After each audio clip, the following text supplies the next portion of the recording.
2 Tawarik pasal 7 ayat 13 sampai 14 saya bacakan. Di situ dikatakan bahwa bila mana aku menutup langit sehingga tidak ada hujan, dan bila mana aku menyuruh belalang memakan habis hasil bumi, dan bila mana aku melepaskan penyakit sampar di antara umatku, dan umatku yang atasnya namaku disebut merendahkan diri, berdoa dan mencari wajahku, lalu berbalik dari jalan-jalannya yang jahat, maka aku akan mendengarkan dari sorga dan mengampuni dosa mereka serta memulihkan negeri mereka. Wah, ini janji Tuhan yang luar biasa untuk negeri mereka, negeri kita, ya. Minggu lalu kita juga sudah bahas tentang mengusahakan kesejahteraan kota dan bangsa, mengusahakan kesejahteraan perusahaan di mana kita bekerja, ya. Kehadiran anak-anak Tuhan itu sangat menentukan nasib sebuah kota. Destiny sebuah bangsa itu ada di dalam mulut anak-anak Tuhan, ada di dalam hati anak-anak Tuhan, karena anak-anak Tuhan sudah diberi kuasa, wewenang, otoritas untuk memerintah, ya, lewat doa, lewat firman Tuhan, dan itu akan mengubah atmosfer sebuah kota, mengubah kondisi sebuah komunitas, mengubah nasib sebuah komunitas, nasib keluarga kita, nasib perusahaan di mana kita bekerja, nasib kota di mana kita ada, bekerja, bersekolah, nasib negeri kita ini ada di dalam mulut anak-anak Tuhan, ada di dalam doa orang-orang benar. Ya, karena itu tadi saya katakan bahwa walaupun keadaan seperti ini, jangan kehilangan hati doa untuk bangsa, jangan kehilangan belas kasihan untuk jiwa-jiwa, karena kalau umat Tuhan kehilangan hal-hal ini, maka kita sebenarnya sudah kehilangan kekuatan kita sebagai gereja Tuhan. Ya, gereja Tuhan diberi kuasa. Apa yang kita ikat di bumi ini terikat di sorga. Apa yang kita lepaskan di bumi ini terlepas di sorga. Karena itu jangan gagal menggunakan otoritas. Ya, walaupun awal-awal kemarin COVID kita melihat banyak juga saudara-saudara kita seiman yang terkena, bahkan ada yang dipanggil pulang lewat kejadian itu. Itu tidak boleh melemahkan iman kita, ya, hati kita untuk berdoa untuk kota dan bangsa, dan untuk berbelas kasihan untuk jiwa-jiwa yang terhilang. Hal ini tidak boleh menghalangi kita, saudaraku, ya. Hati kita harus terus berkobar-kobar, ya. Kerajinan kita jangan menjadi kendor.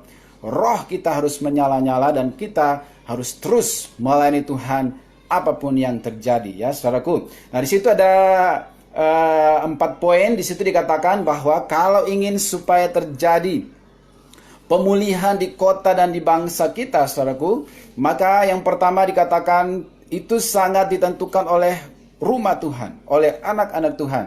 Kita harus merendahkan diri. Apa yang selama ini menjadi kebanggaan kita, posisi, jabatan, uang, kesenangan dunia ini, kita harus merendahkan diri, ya. Kita harus sadar bahwa kita butuh Tuhan, bahwa ternyata kalau sesuatu terjadi tanpa terduga, kita sering sekali tidak siap, ya. Ternyata kita ini rapuh dan kita lemah. Tanpa Tuhan kita tidak bisa berbuat apa-apa. Itu harus kita sadari, dan kita harus merendahkan diri. Dijauhkan daripada kita kesombongan, tinggi hati, mengandalkan kekuatan sendiri, dijauhkan. Karena itu tidak ada artinya, ya. Harta pada masa kemurkaan, kata firman Tuhan, harta sama sekali tidak berguna. Ya, apa gunanya harta yang kita miliki kalau kehilangan nyawa, kata firman Tuhan. Jadi kita harus merendahkan diri di hadapan Tuhan. Kemudian yang kedua dikatakan bahwa kita harus berdoa. Ya, berdoa untuk minta ampun kepada Tuhan, mewakili bangsa kita. Berdoa untuk memberkati kota dan bangsa kita. Berdoa mengusahakan kesejahteraan kota dan bangsa kita. Itu panggilan gereja. Itulah tugas kita sebagai anak-anak Tuhan. Jangan dikalahkan oleh situasi keadaan apapun. Kita harus bangkit berdoa, mengusahakan kesejahteraan kota dan bangsa. Itulah alasannya kita ada di kota ini. Itu alasannya kita ada di bangsa ini. Bukan hanya faktor karena kelahiran. Bukan faktor karena kita sekolah atau kuliah di situ. Bukan faktor hanya karena kita bekerja di situ. tetapi Tuhan yang menempatkan kita di sebuah kota, di sebuah perusahaan, di sebuah keluarga, di sebuah komunitas, di sebuah bangsa, supaya kita mengusahakan kesejahteraannya. Haleluya, saudaraku. Ya, kemudian dikatakan, yang berikut poin ketiga dikatakan kita harus mencari wajahnya, wajah Tuhan. Karena mungkin selama ini kita hanya cari tangannya, kita harus hanya mencari berkatnya, kita mencari Tuhan untuk memenuhi keperluan-keperluan kita saja. Kita tidak pernah bertanya kepada Tuhan, apa yang dapat aku buat menyenangkan Engkau? Apa yang dapat aku buat sebagai balasan? Saudaraku, karena perbuatan baik kita tidak dapat menyelamatkan kita. Kita berbuat baik karena kita sudah diselamatkan. Kita berbuat baik karena kita sudah mendapat kasih karunia. Kita berbuat baik sebagai balasan, walaupun sebenarnya apapun yang bisa kita buat tidak bisa membalas seluruh kebaikan Tuhan. Makanya lagu tadi katakan apa? Dengan apa akan ku balas segala kebaikanmu. Gak ada yang bisa kita buat membalas kebaikan Tuhan. Ya, sebanyak-banyaknya dapat kita buat tidak bisa membalas semua kebaikan Tuhan. Ya, selain hidup yang didedikasikan, dipersembahkan, ya, untuk beribadah kepada Tuhan, menyenangkan hati Tuhan, dan melayani Dia selama hidup kita. Ya, jadi kalau dulu hanya cari tangan Tuhan, doanya hanya supaya kita diberkati lebih dan lebih lagi, hanya untuk aku dan aku. Ya, sekarang cari wajah Tuhan. Apa yang menjadi perkenanan Tuhan, apa yang menjadi kehendak Tuhan bagiku. Carilah wajah Tuhan, luangkan waktu berdoa, mencari Tuhan. Ya, haleluya. Nah, kemudian yang berikut dikatakan berbalik dari jalan-jalan yang jahat. Ya, orang atau komunitas pertama yang harus bertobat adalah gereja Tuhan. Ya, kita harus merendahkan diri, bertobat, berseru kepada Tuhan, berbalik dari jalan kita yang jahat. Ya, karena kalau di rumah Tuhan saja Tuhan hakimi, apalagi dengan orang-orang luar di sana. Ya, firman Tuhan katakan bahwa penghakiman akan dimulai dari rumah Tuhan. Maka kalau anak-anak Tuhan saja hampir-hampir tidak diselamatkan, bagaimana dengan nasib mereka yang ada di luar sana? Jadi, yang harus pertama kali bertobat di bangsa, di kota, di negeri ini adalah kita, hamba-hamba Tuhan, pelayan-pelayan Tuhan, umat Tuhan. Ya, kita berbalik dari jalan-jalan kita yang jahat, kita bertobat di hadapan Tuhan, merendahkan diri. Maka Tuhan berjanji bahwa Dia akan mendengarkan dari sorga, mengampuni dosa-dosa kita, serta memulihkan negeri kita. Ya, haleluya, luar biasa. Ya, jadi pemulihan negeri, pemulihan kota dan bangsa ternyata ditentukan oleh umat Tuhan yang merendahkan diri, berdoa, mencari wajah Tuhan, berbalik dari jalan-jalan kita yang jahat. Maka Tuhan memulihkan Pontianak, Tuhan memulihkan Singkawang, Tuhan memulihkan Indonesia. Karena kuasa dan otoritas sudah diberikan kepada kita. Ya, haleluya, katakan amin, saudaraku. Ya, jangan minder, jangan putus asa, jangan terpuruk, bangkit dan bersinarlah. Karena Tuhan sudah beri kuasa. Ya, dan kuasa itu beroperasi melalui doa. Ya, cari wajah Tuhan, ya, berbalik dari jalan kita yang jahat, maka Tuhan akan memulihkan negeri kita. Ya, haleluya. Dan saudaraku, kita sudah diberi ada 3 hal yang kita miliki, ya, yaitu saya sudah katakan tadi, otoritas. Otoritas untuk apa? Untuk, ya, mengambil atau mengubah atmosfer kota. Ya, kita sudah diberi otoritas untuk mengelola apa yang Tuhan percayakan kepada kita, baik itu di tempat kerja, baik itu dalam pelayanan. Kita diberi kuasa dan otoritas untuk mengelola. Karena sejak semula Tuhan katakan apa? Tuhan menjadikan manusia laki-laki dan perempuan, memberkati mereka dan berkata kepada mereka, beranak cucu, penuhi bumi, kuasai, taklukkan bumi, kelola bumi, kelola Taman Eden ini, kelola apa yang ada pada kita, yang ada di tangan kita, yang Tuhan percayakan kepada kita.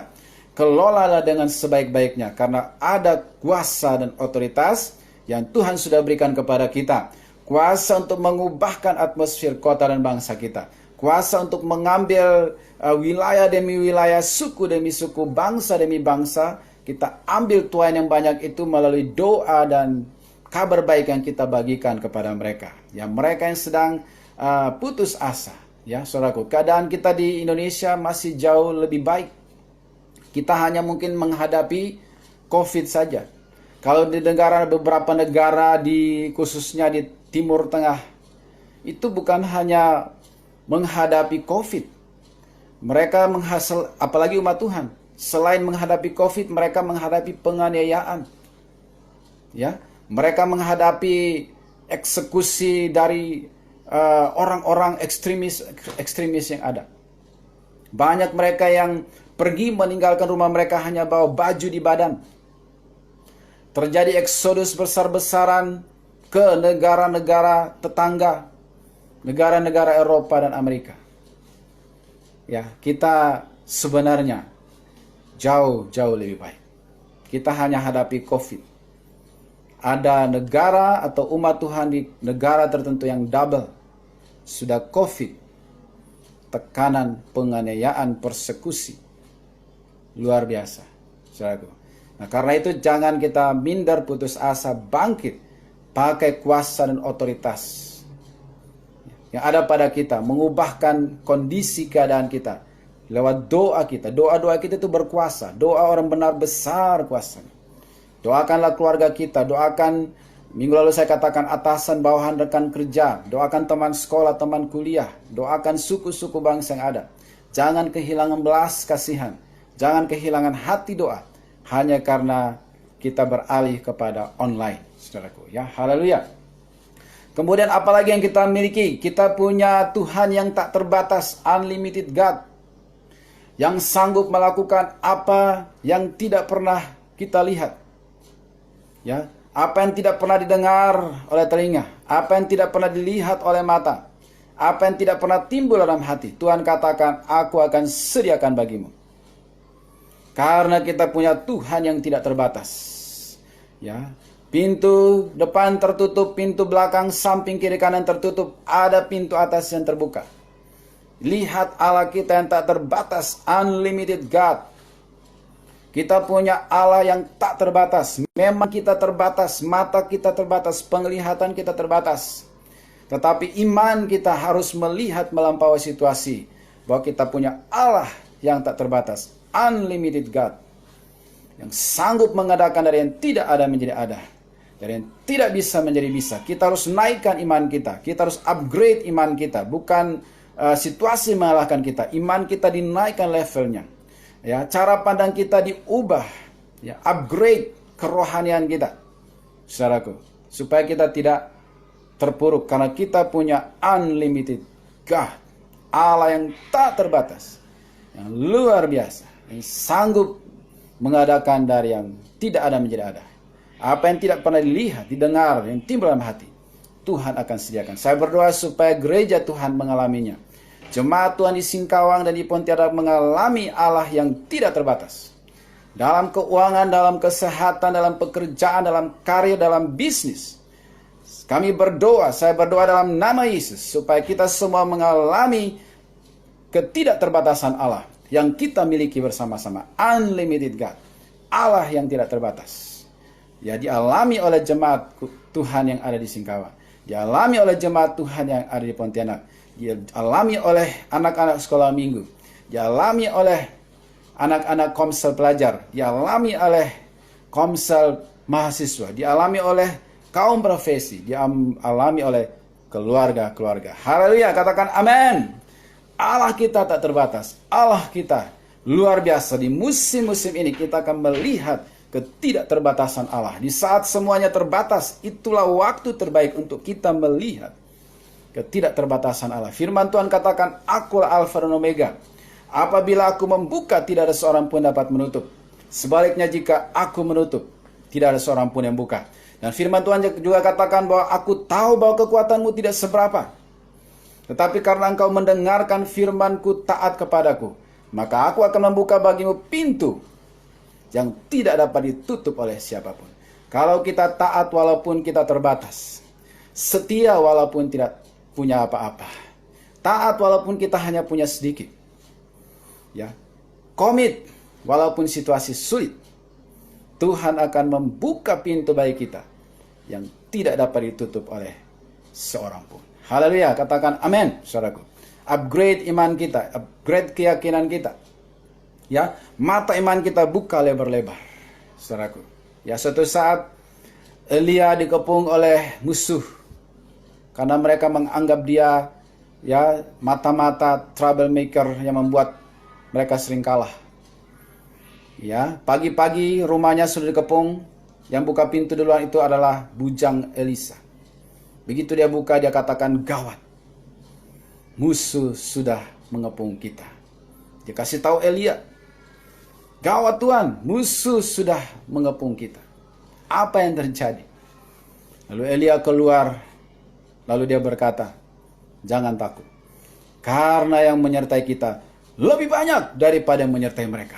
Bujangnya heran, karena secara kasat mata musuh lebih banyak, mereka hanya berdua. Lalu Elia berdoa kepada Tuhan supaya Tuhan membuka mata daripada bujangnya ini. Mata imannya supaya terbuka, mata rohaninya terbuka. Dan begitu mata rohaninya terbuka, oh my God, ternyata ribuan malaikat ada di sekitar situ, melebihi jumlah pasukan musuh. Ya, sering sekali kita dihalangi oleh mata jasmani, sehingga kita tidak mampu melihat ketidakterbatasan Allah. Makanya mata rohani kita harus terbuka. Worship sampai mengalami terobosan. Berdoalah sampai saudara mendengarkan Tuhan. Selama ini kita berdoa supaya Tuhan dengar kita. Ya, coba berdoa sampai saudara dengar Tuhan. Sampai Tuhan berbicara kepada saudara. Sampai saudara dapatkan sebuah rema. Sampai saudara mendapatkan firman Allah yang rema. Itulah terobosan terjadi. Breakthrough. Terobosan terjadi. Kalau model doanya adalah sampai saudara mendengar Tuhan, itulah waktunya terobosan terjadi. Kalau model worshipnya sampai saudara mengalami Tuhan, itulah momen terobosan bagi saudara. Jadi kita harus upgrade supaya mata iman kita ini terbuka, ya. Haleluya. Kemudian yang terakhir adalah kita punya berkat yang tak terbatas. Berkat kita bukan hanya dari income rutin selama ini. Minggu lalu saya sudah katakan, kalau kita taat, apa yang tidak bisa dibayar oleh perusahaan atau bisnis kita yang menurun, konsumen yang berkurang, daya beli yang menurun, ya, semua itu di cover oleh Tuhan karena kita taat dan setia, karena kita punya unlimited blessing, ya, berkat yang tidak terbatas, ya. Haleluya, luar biasa.